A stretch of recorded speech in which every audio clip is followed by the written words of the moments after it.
vlog still isn't sponsored by Monster Energy, but we're working on it. Anyways, and we're back. Speed bench day today, and after the not so fun lessons I learned on Friday with how my left shoulder felt and how locked in I was able to get, I definitely will be making some changes to how I'm doing my speed work day. And the biggest change is going to come from realizing that just because I can doesn't necessarily mean that I should. And there's two things that I'm speaking on in that regard.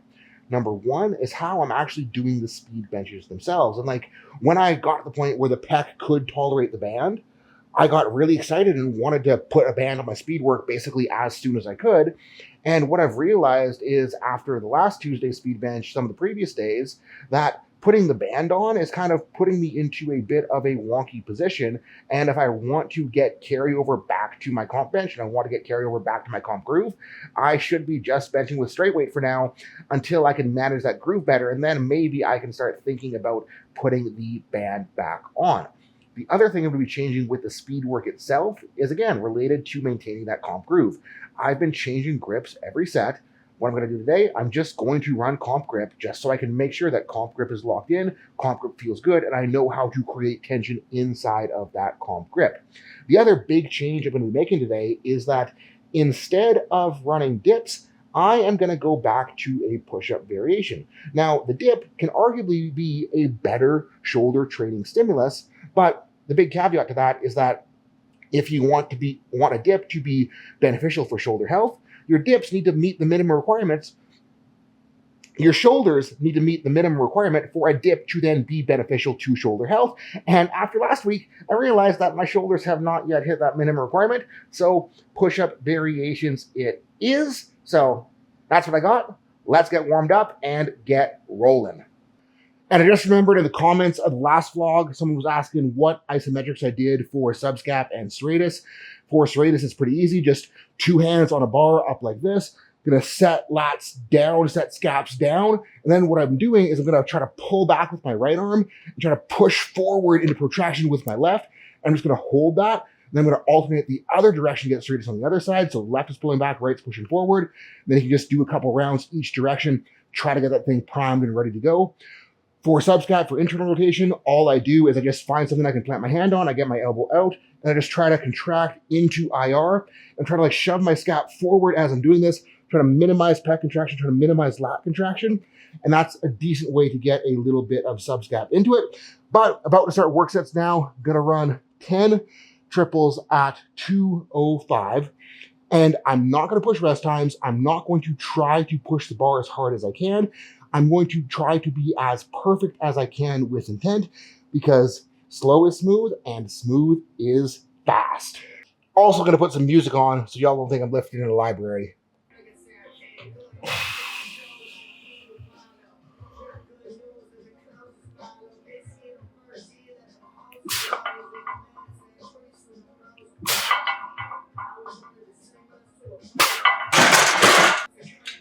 Cooper, go. Cooper off. Cooper at benching. Cooper at benching. Cooper at benching. Okay, silly puppy, get off. Oh. Cooper, can I do my set? Please, can I do my set, Cooper? Okay, you ready to go? No. Can I do my set? Can I do my set? Hey, off. Good dog.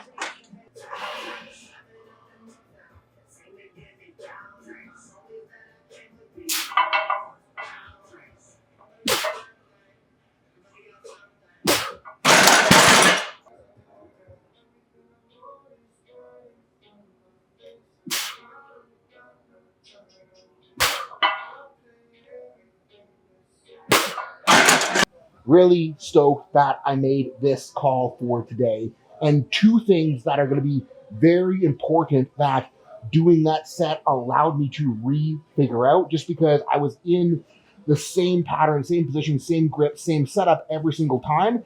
It let me make micro adjustments. And by making those micro adjustments, I was able to relearn what benching should feel like to a pretty darn big extent based on how I internally felt from set 1 to set 10. I don't know if it shows on video because of fatigue, but the two things that I've made adjustments with were, number one, how I was setting my upper back. I found so much more low trapped by the end there, like what I was working on the squat day with those Y raises.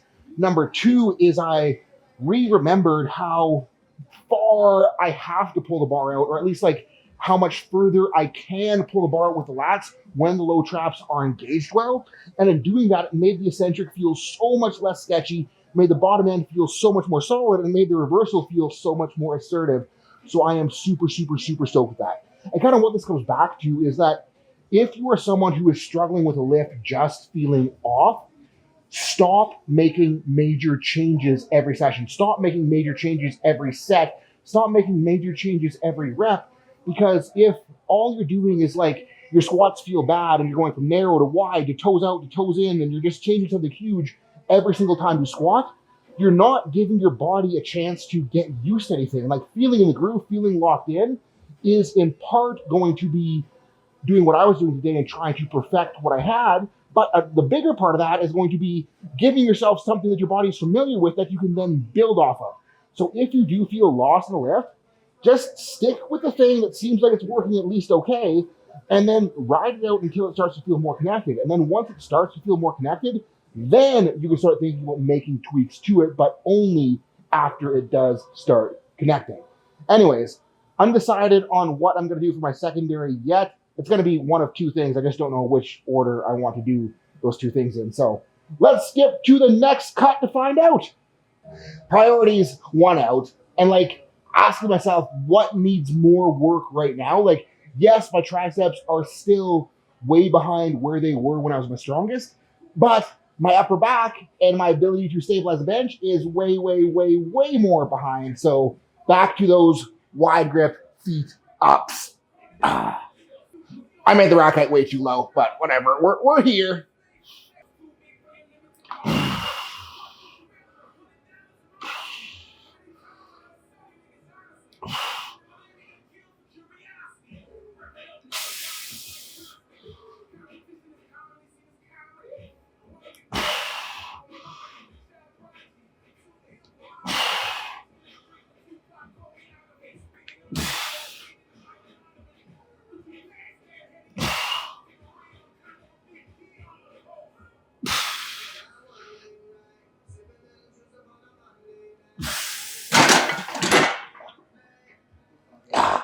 Okay, let's fix the rack height.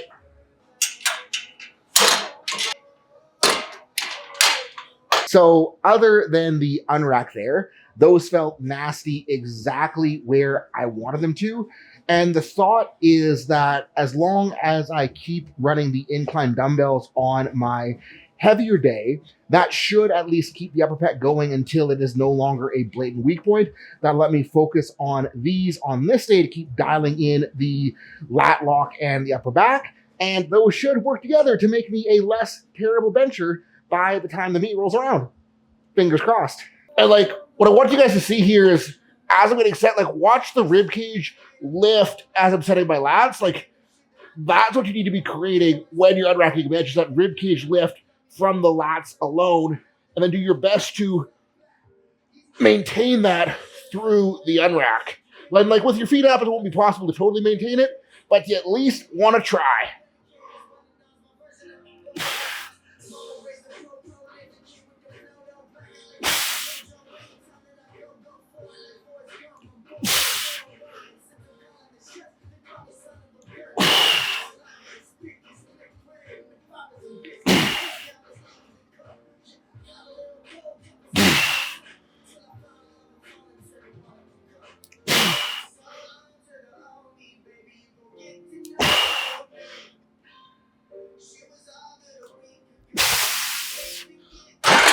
And because I don't want to set up the incline bench, we're just going to run flat JMs, and so that I don't end up accidentally overshooting, I'm just going to keep it light, run reps higher, and do my bestest to keep it fairly strict.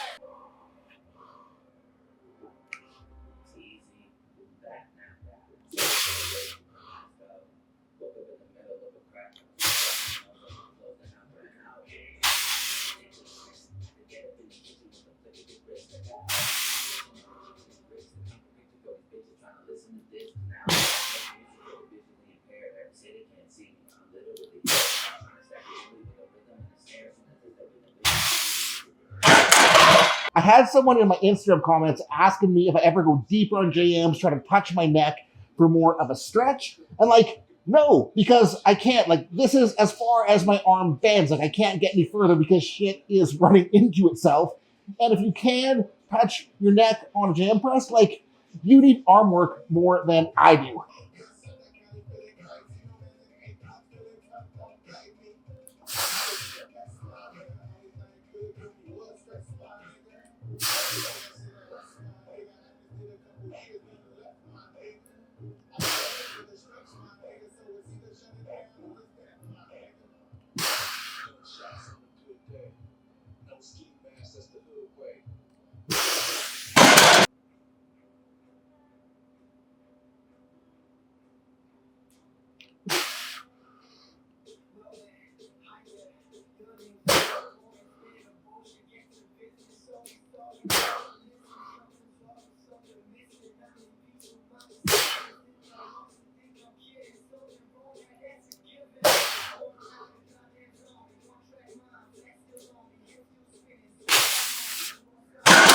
And as promised, back to running some push-ups.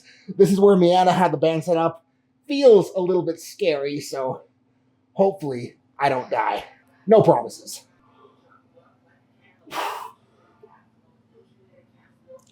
Oh, wow. I'm actually impressed with myself. But like this versus a dip, this is just scary, whereas the dip is painful, so I'll take scary over painful any day of the week.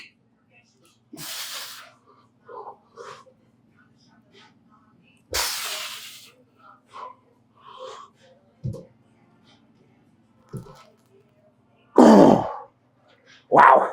Ditched the slippers because my feet were sliding around in them last set, so hopefully this feels even less like I'm going to die.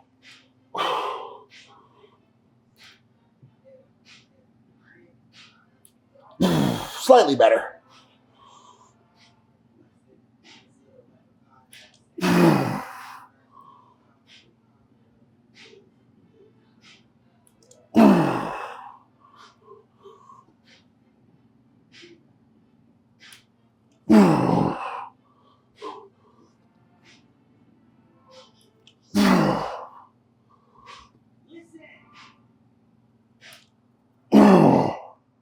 Yeah, good call over the dips. And we're a little short on time today, so I gotta run me a circuit. Gonna lead with pull downs.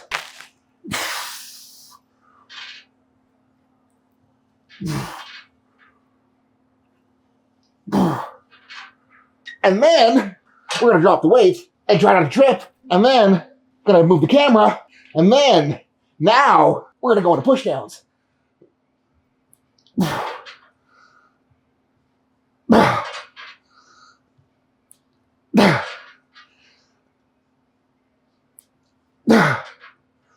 And then we're gonna drop the weight a little bit, and we're gonna move the camera again, and we're gonna finish up with some face pulls. I'm gonna remember to brace my foot on the machine this time, and I'm gonna also remember to let my scaps go and pull them back, because scapular motion is important. And if you want to get better at holding your scaps in the same place, getting them moving better is a better strategy than just never letting them move. Okay, round 2. Got the camera somewhere where I hopefully don't have to move it too much. And if I'm out of frame, so be it. I'll just be out of frame. Slowly but surely, creeping closer and closer to the coal numbers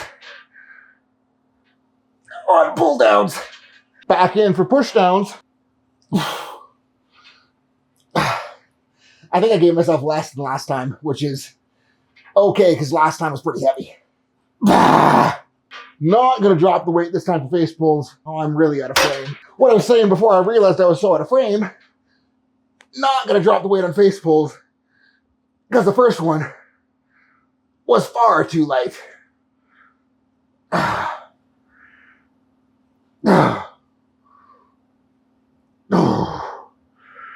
And I'm going to do something wild on curls. I train both arms at the same time. I now remember why I don't do this often. Because it feels so much worse.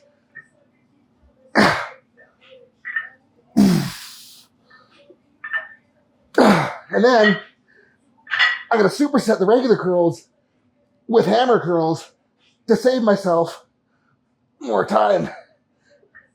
Yeah, that's terrible. And lesson from that set is that if I'm going to be running curls bilaterally, I need to use lighter dumbbells because, I don't know, I just wasn't doing a good job of keeping them in the bicep there. So lighter and more better it is.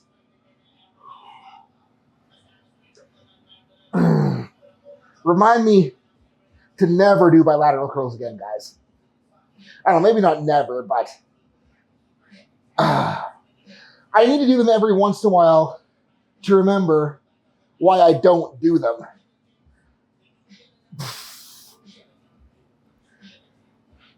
And like I'm still getting a pump, but it's like the overall quality of the squeeze is just lacking any real satisfaction.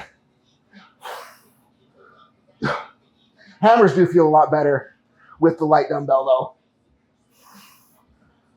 And if anything, it's just making me realize how freaking engorged my triceps are right now. Oh boy. Wow. But Seth, your front delts. Don't forget about your front delts, Seth. Well, don't worry, guys. I got you. And learning my lesson from the curls. Unilateral for the freaking win here. I'll just go back and forth. Left to right. Switch arms. Once it gets hard. I'm realizing like how tilted the tripod is right now. So I apologize for that. And if one is going to comment that I can straighten it out in editing, yeah, I probably could, but then it'll look like, I don't know what it'll look like. I'm just going to leave it. It'll work.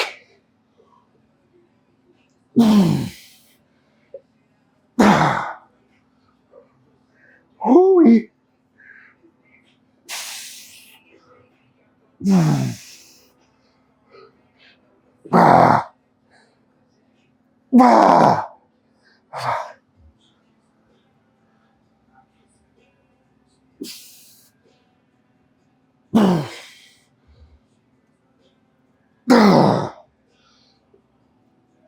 I'm fucking losing my balance. And it is Tuesday, so you guys know what that means. Spread, eagle, sit-ups. Oh goodness. Gonna try me something a little bit different here. See how she goes. I don't know if I can manage this or not with the kettlebell, but we'll see. Oh. Watch me drop this on my balls.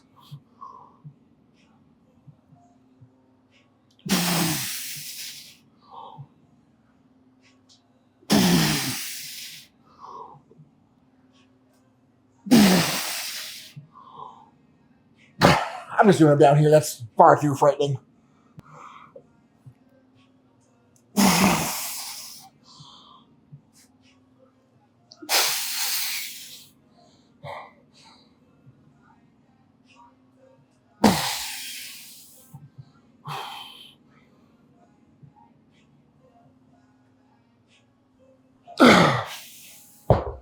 And I got a rehab client doing these right now. And like one of the cues I give on these is to try to drive your low back into the floor like a dead bug before you initiate the curl up. And he's like always talking about how hard it is to drive the low back down. He's struggling with doing it. Like that is the entire point. And that's why I'm saying that you have to try not that you must actually do it prior to, because if we want that abdominal control and we want that control pulling yourself into a mild degree of spinal flexion so that we can then tolerate spinal flexion better, we need to be trying to do it on these so then we can carry it over towards other movements.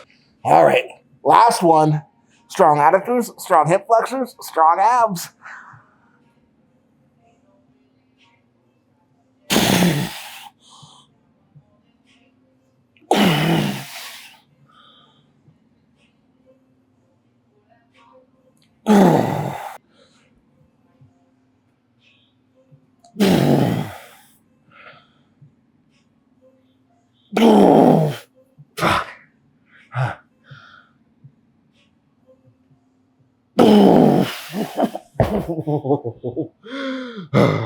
And that is that. Stuff I did this week is arguably less exciting than the stuff I did last week. Like, no band tension, less snappy, less push hard, go fast intent.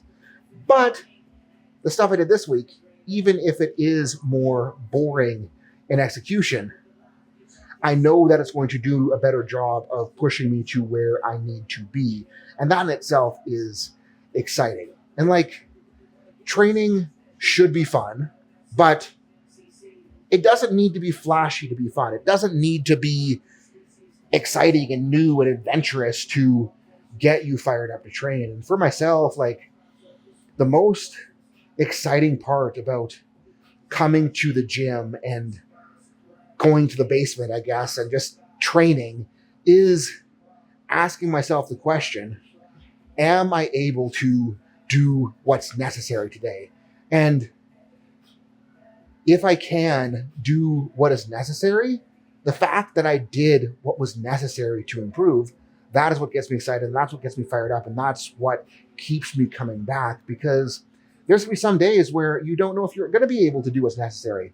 There's going to be some days where doing what's necessary is going to be mentally challenging. There's some days where doing what's necessary will be physically challenging, and there are some days where doing what's necessary will mean holding yourself back a little. And it's always that challenge and the adventure of rising to that challenge that makes it exciting, no matter what actually is on the bar.